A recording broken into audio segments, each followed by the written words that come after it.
Halo para pendengar setia Cherry Mist, selamat datang kembali di channel kami. Pada cerita kali ini, kami akan membawa kalian ke dalam sebuah kisah yang penuh dengan kengerian dan misteri. Siapkan diri kalian untuk mendengarkan cerita yang akan membuat bulu kuduk kalian berdiri. Inilah kisah tentang Asrama Berdarah, kisah pembalasan arwah. Di tahun 1998, di sebuah kota kecil di Jawa Tengah bernama Kota Manggala, berdirilah sebuah asrama putri yang kini hanya tinggal kenangan. Asrama itu bernama Asrama Melati. Dahulu, asrama itu dipenuhi dengan canda tawa dan keceriaan para siswi yang menempatinya. Namun, di balik keceriaan itu, tersimpan sebuah rahasia kelam yang akhirnya membuat tempat itu menjadi sarang teror. Kisah ini berawal dari seorang siswi bernama Mira. Mira adalah gadis pendiam yang sering menjadi bahan ejekan teman-temannya. Suatu malam yang dingin di bulan Desember, Mira ditemukan tewas di kamarnya dengan kondisi mengenaskan. Polisi menyimpulkan bahwa itu adalah kasus bunuh diri, namun banyak yang berbisik bahwa Mira tidak bunuh diri melainkan dibunuh. Sejak kematian Mira, suasana asrama berubah drastis. Para siswi mulai merasakan kehadiran yang tidak terlihat. Lampu sering padam sendiri, suara langkah kaki terdengar di lorong tengah malam, dan beberapa siswi mengalami mimpi buruk yang sama tentang Mira yang meminta bantuan.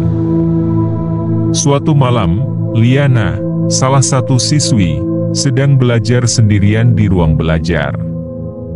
Tiba-tiba, lampu mati dan ruangan menjadi gelap gulita. Liana merasakan udara dingin yang aneh dan suara bisikan pelan yang memanggil namanya. Liana, bantu aku, bisikan itu terdengar jelas di telinganya. Liana menoleh, dan di sudut ruangan, dia melihat bayangan seorang gadis dengan mata kosong dan wajah penuh darah.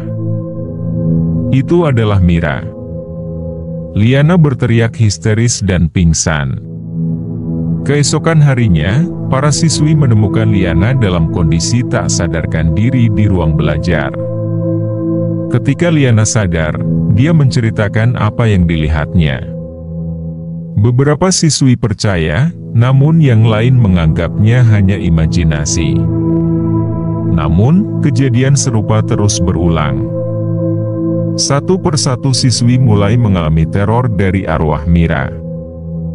Hingga akhirnya, seorang siswi bernama Sari menemukan buku harian Mira yang tersembunyi di bawah tempat tidurnya. Dalam buku harian itu, Mira menceritakan penderitaan yang dialaminya akibat perlakuan kejam teman-temannya. Dia juga menuliskan bahwa dia ingin membalas dendam kepada mereka yang membuat hidupnya menderita. Sari mengumpulkan keberanian untuk berbicara dengan arwah Mira. Suatu malam, dia menunggu sendirian di kamarnya dengan buku harian itu di tangannya. Ketika bayangan Mira muncul, Sari dengan gemetar meminta maaf atas semua yang terjadi pada Mira dan memohon agar Mira menemukan kedamaian. Mira, aku tahu kau menderita. Aku minta maaf atas semua yang telah terjadi. Tolong temukan kedamaianmu, kata Sari dengan suara gemetar. Mira tidak segera menghilang. Sebaliknya, dia mendekati Sari dan dengan suara yang penuh kesedihan, dia berkata, "Maaf sudah terlambat. Pembalasan sudah dimulai." Sejak saat itu, teror di asrama Melati semakin menjadi-jadi. Banyak siswi yang ketakutan dan memutuskan untuk pindah. Hingga akhirnya, asrama itu ditutup dan dibiarkan kosong. Suatu malam, sebelum asrama ditutup, Liana dan beberapa siswi lainnya memutuskan untuk mencari jawaban. Mereka mengadakan sebuah pertemuan rahasia di kamar Sari. "Kita harus menghentikan ini. Kita harus mencari tahu apa yang sebenarnya terjadi pada Mira, kata Liana dengan tegas. Sari mengangguk, aku setuju. Tapi kita harus berhati-hati. Arwahnya sangat kuat dan penuh dengan dendam. Malam itu, mereka mulai mencari petunjuk di seluruh asrama. Mereka memeriksa setiap sudut, setiap ruang, mencari sesuatu yang mungkin bisa menjelaskan kejadian tersebut. Di ruang bawah tanah, mereka menemukan sebuah ruangan rahasia yang penuh dengan barang-barang pribadi Mira. Ini pasti tempat dia menyimpan rahasianya, kata Liana sambil membuka sebuah kotak kayu tua. Di dalam kotak itu, mereka menemukan foto-foto, surat-surat, dan catatan harian yang mengungkapkan penderitaan yang dialami Mira. Mereka menemukan bahwa Mira sering disiksa secara fisik dan mental oleh beberapa siswi di asrama. Saat mereka membaca catatan-catatan itu, lampu tiba-tiba padam dan suasana menjadi sangat dingin. Mereka merasakan kehadiran Mira. Apa yang kalian lakukan di sini? Suara Mira terdengar jelas di seluruh ruangan. Kami ingin tahu kebenarannya, Mira. Kami ingin menghentikan teror ini, jawab Sari dengan suara bergetar. Kalian tidak bisa menghentikanku.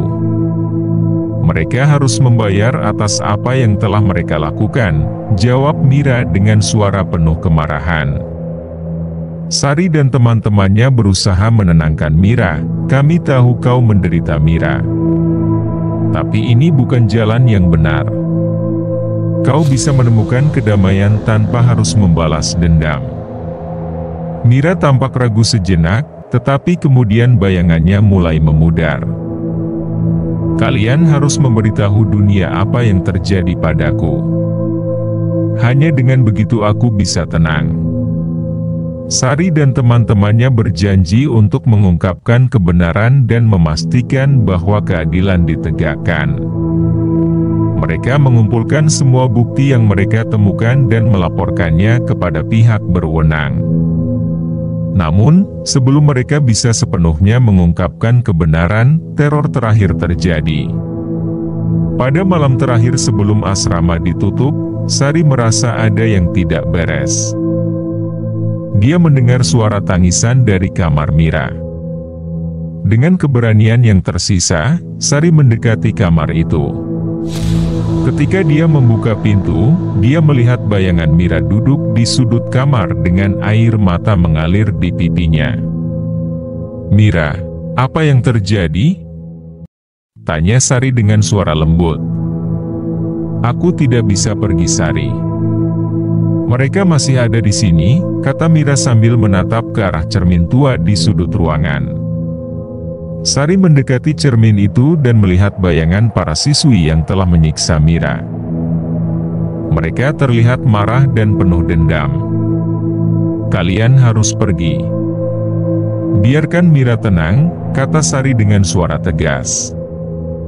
Sari dan teman-temannya melakukan ritual untuk membantu arwah Mira menemukan kedamaian.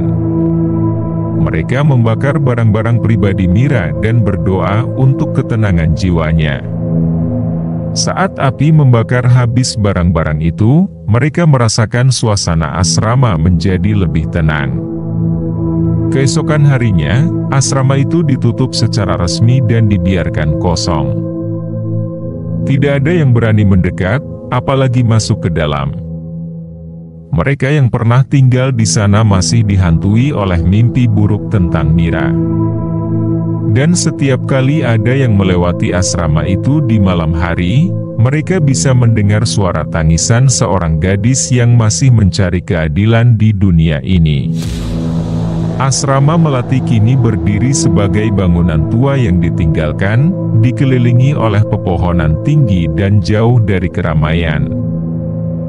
Kota Manggala terus berkembang, tetapi cerita tentang asrama berdarah dan kisah pembalasan arwah Mira tetap hidup dalam ingatan penduduknya. Cerita ini menjadi peringatan akan kekejaman yang bisa terjadi di balik tembok-tembok sekolah dan betapa pentingnya untuk selalu bersikap baik kepada sesama.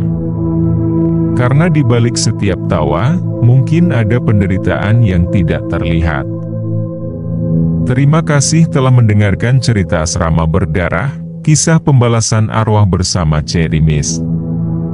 Kami harap kisah ini memberikan pengalaman mendebarkan bagi kalian semua. Ingatlah, di setiap langkah kehidupan, selalu ada kemungkinan sesuatu yang tak terduga menunggu.